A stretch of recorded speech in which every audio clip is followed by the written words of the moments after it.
आपको लगता है कि क्योंकि सरकार ने ये ऐलान कर दिया है तो ये मुद्दा कहीं ना कहीं छीन लिया कांग्रेस पार्टी से सरकार ने, और क्या महागठबंधन को इसका नुकसान हो सकता है, कैसे आप देखते हैं? जनता सब जान रही है, देश का प्रत्येक नागरिक भी जानता है कि इस मांग को किसने उठाया था और किसके दबाव में केंद्र सरकार झुकी है और क्यों इस मांग को मान लिया गया। तो मैं नहीं समझता हूँ इसमें कोई श्रेय देने का किसी को बोल है, क्योंकि सब जान रहे हैं। ऐसा नहीं कि कोई जानता नहीं है कि भारतीय जनता पार्टी आज क्रेडिट लेना, आपको उदाहरण दिए आधार का, जीएसटी का, इंडो यूएस न्यूक्लियर डील का, जितने भी हमारे पॉलिसीज थे उनको बहुत विरोध करते थे और सरकार में आने के बाद सहर्ष उसका पूरा श्रेय लिया, और ये भी यही इसमें करना चाह रहे हैं। क्या लग रहा है आपको, क्योंकि अभी कुछ महीनों के अंदर बिहार जैसी स्टेट के अंदर असेंबली इलेक्शन है, क्या वो आपको वजह लगती है कि इस प्रेशर में है या उसके पीछे कुछ टैक्टिक हो? दूसरा, आप लोग कर्नाटका में जो सर्वे करा रहे हैं तेलंगाना के बाद, तो बीजेपी कह रही है 165 करोड़ रुपए, 158 करोड़ रुपए जो पहले जो टैक्स पेयर्स की मनी थी वो वेस्ट करती है, दोबारा रीसर्वे करा रही है कर्नाटका के अंदर कांग्रेस गवर्नमेंट। ये प्रेशर में है क्योंकि वहाँ की बड़ी कम्युनिटी है, लिंगायत है, गोपा लिंगायत, उनके प्रेशर में ये हर 10 साल में सेंसस होता है, इसमें तो नई बात नहीं। लेकिन इस बार क्योंकि हम चाह रहे थे कि इसमें जनगणना व्यापक हो और सबकी जानकारी स्पष्ट रूप से आ जाए और उसमें जाति में टूट करी जाए, क्योंकि मुझे लगा, हमको लगता था कांग्रेस पार्टी में कि जब तक हम वो आंकड़े सामने लेकर नहीं आएंगे, और मुझे नहीं लगता कि किसी एक जाति या एक समाज की बात है, पूरे देश का सेंसस हो रहा है। और मुझे इसमें इशू ये लग रहा है कि सरकार ने बहुत देरी करी है। ऐसे लगभग 60 देश हैं, 60, जिन्होंने 21 और 23 के बीच में सेंसस किया है। तो ये जो बहानेबाजी होती है, काम को टालने की, और जैसा मैंने पहले भी कहा, ये हेडलाइन मैनेजमेंट और इशू से कैसे बच के निकलना है। अगर आपको करना था तो महिला आरक्षण का जो आपने पास कराया कब लागू हो किसी को पता ही नहीं। ये सब अनाउंस कर देते हैं, अपनी सुविधा अनुसार इसको टारगेट करते हैं। तो हम चाह रहे हैं इस पर विलम्ब ना, क्योंकि और ये एक बार जब शुरू हो जाएगा तो चेंज नहीं हो सकता। इसलिए पहले से ही हम लोगों ने उदाहरण दिया है कि तेलंगाना का पूरा देख लीजिए, और इसमें कोई छोटे बड़े की बात नहीं है। अगर कहीं कुछ काम अच्छा हुआ है, उसके अच्छे परिणाम आए हैं, तो उसको कंसल्ट करने में सरकार को बहुत ज़्यादा इशू नहीं आना। सचिन जी, मेरा सवाल ये है कि जो आपने इंग्लिश में बोला है, जिसका जवाब दिया है, कल गृह मंत्रालय ने इस पर पूरा स्पष्टीकरण देते हुए तारीख भी गिनाई थी, 30 अप्रैल का जिक्र किया, 4 जून का, 15 जून का, और लिंक भी शेयर किए और कहा कि एक भ्रामक प्रचार किया जा रहा है कि इसको लेकर जातीय जनगणना का जिक्र नहीं है, बल्कि पहले तो हो चुका है। दूसरा सवाल ये कि क्या तेलंगाना मॉडल के अलावा भी आपका सुझाव रहेगा, या तेलंगाना मॉडल पर ही अब आप जोर देंगे और इसकी मांग पुरजोर तरीके से करेंगे? ये अबाउट टर्न जो है ना, जुलाई 2021 में सरकार ने लोकसभा में कहा, रिपोर्ट कर रहा हूँ, no such decision regarding caste inclusion in census. सितंबर 2021 में सुप्रीम कोर्ट में सरकार ने एफिडेविट दिया और कहा कि कास्ट सेंसस एक्सक्लूड किया जाएगा, सिर्फ SC ST इंक्लूड किया जाएगा। और एक कॉन्शियस पॉलिसी निर्णय सरकार ने सुप्रीम कोर्ट में एफिडेविट किया 2021 के अंदर। अप्रैल 2024 में प्रधानमंत्री ने खुद कहा कांग्रेस को, ये अर्बन नक्सलियों की सोच वाले लोग हैं, दिमाग को रखते हैं, और 30 अप्रैल 25 को आपने अनाउंस कर दिया।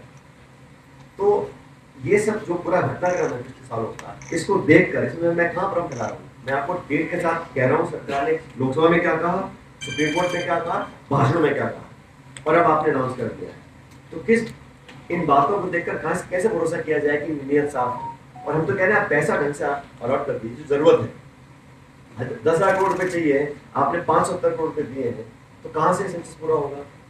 और जो हम मांग कर रहे हैं कि हम लोग चाहते हैं कि पूरा व्यापक सर्वे हो, पता पड़े सोशल, एजुकेशनल, पॉलिटिकल, फाइनेंशियल, उनकी क्या सिचुएशन है, कैसे, जब तो उसमें इंक्लूड नहीं करेंगे या उसकी रूपरेखा नहीं बनाएंगे तो आंकड़ा आएगा कैसे?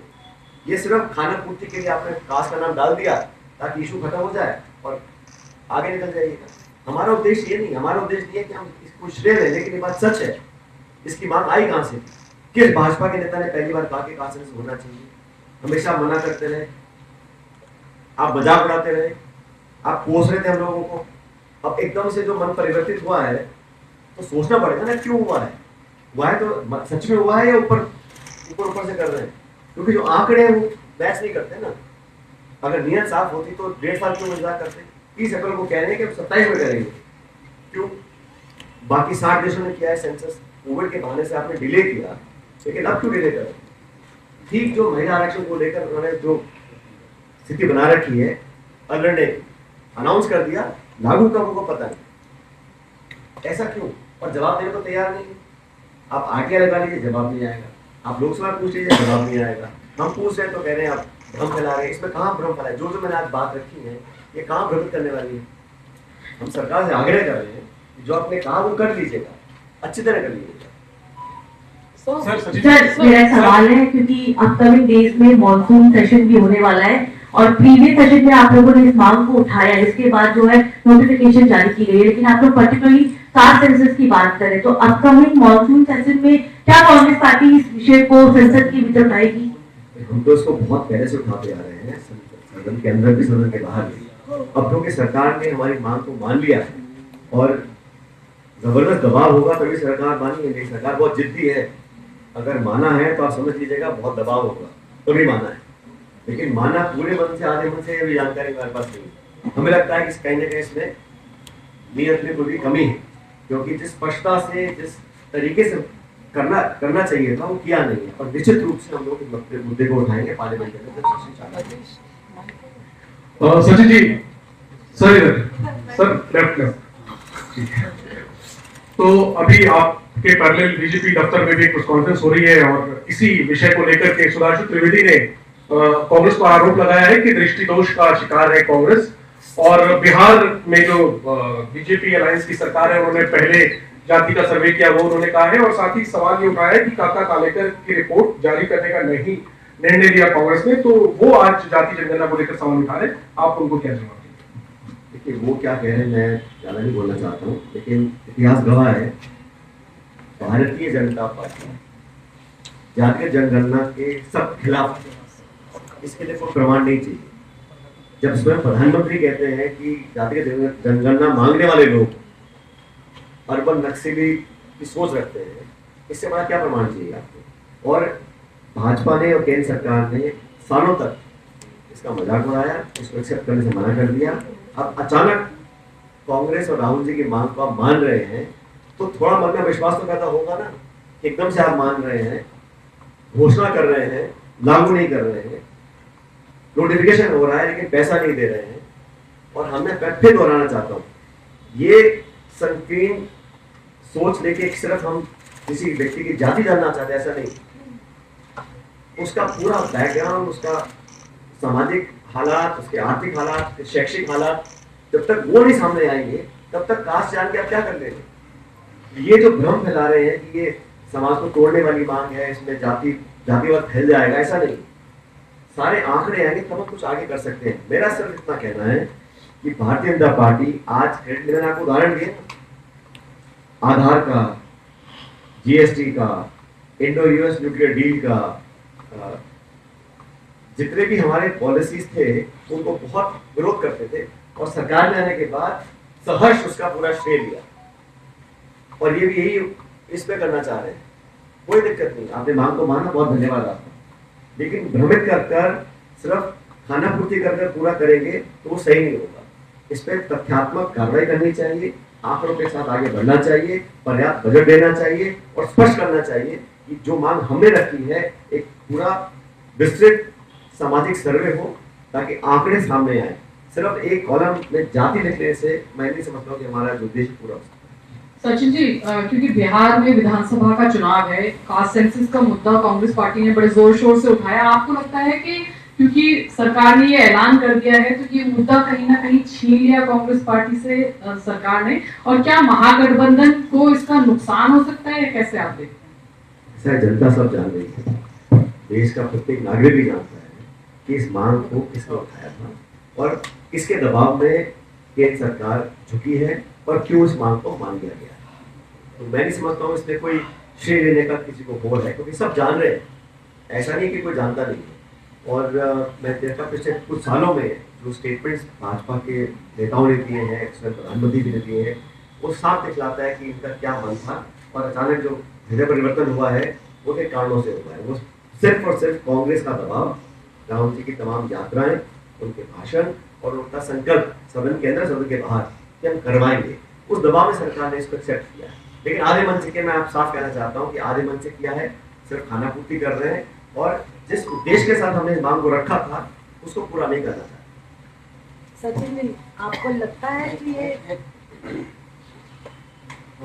सचिन जी, आपको लगता है पिछले 10 साल में आज तक कोई डाटा, किसी चीज का डाटा इस सरकार ने नहीं रखा है, और जो काम भी किया है, चाहे पीएम केयर फंड हो, चाहे इलेक्ट्रल बॉन्ड हो, कोई भी काम किया है आधा अधूरा और सिर्फ एमएसएमई हो और सिर्फ बातें ज्यादा करी है और काम कम किया है, करने में अंतर है। तो आपको लगता है कि ठीक से करा पाएंगे? बजट भी इनका ठीक नहीं है। ये जो आपने सारे कारण गिनाए हैं, उन्हीं कारणों के बाद हमें लगता है कि ओवरसाइट होती है वो रखना बहुत जरूरी है।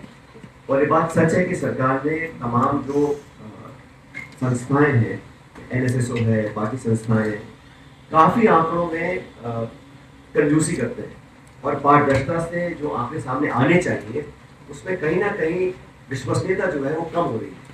और ये मैं विपक्ष में उसलिए नहीं कह रहा हूँ, जनता देश में समझ रही है कि जो आंकड़े हैं उसकी गुणवत्ता, उसकी विश्वसनीयता पर संदेह लोगों को हो रहा है।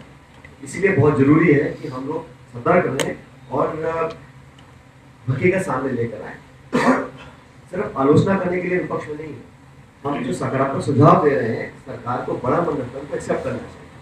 और जैसा मैंने कहा, कई बार हमने मांग रखी थी आप पार्लियामेंट सेशन बुला लीजिएगा, ऑल पार्टी मीटिंग होती है, पीएम उसमें आते नहीं है, सेशन आप बुला नहीं रहे हैं, इस मुद्दे को लेकर हमने कहा। तो ये और आंकड़ों का जो खेल है कि पिछले कुछ सालों में जो ट्रांसपेरेंटली होना चाहिए भारत सरकार के माध्यम से वो नहीं हो रहा है। और जब तक आंकड़े सामने नहीं आते हैं, आप कोई भी ना तो कंस्ट्रक्टिव क्रिटिसिज्म कर सकते हैं, ना आप पॉलिसी डिवीजन कर सकते हैं, ना आप विश्लेषण कर सकते हैं। ये सरकार ने समझ लिया है कि जितने कम आंकड़े दो उतनी कम आलोचना होगी। हेलो पायलट साहब, इसमें जब ये ऐलान हुआ उसके बाद सरकारी सूत्रों से ये पता चल रहा है कि जो नेशनल पॉपुलेशन रजिस्टर है उसको अपडेट नहीं किया जाएगा सेंसस के साथ साथ। और आपको याद है कि एनआरसी को लेके लगातार मोदी सरकार ने वादा भी किया था और एनआरसी लाने की बात हुई थी, जिसको लेके काफी विवाद खड़ा हुआ था। तो एनपीआर को अपडेट ना करना, क्या आपको लगता है कोई एक एग्जिट रूट सरकार एनआरसी से तलाश रही है, क्योंकि काफी विवाद खड़ा हुआ था, मुसलमानों को टारगेट करने की बात की थी?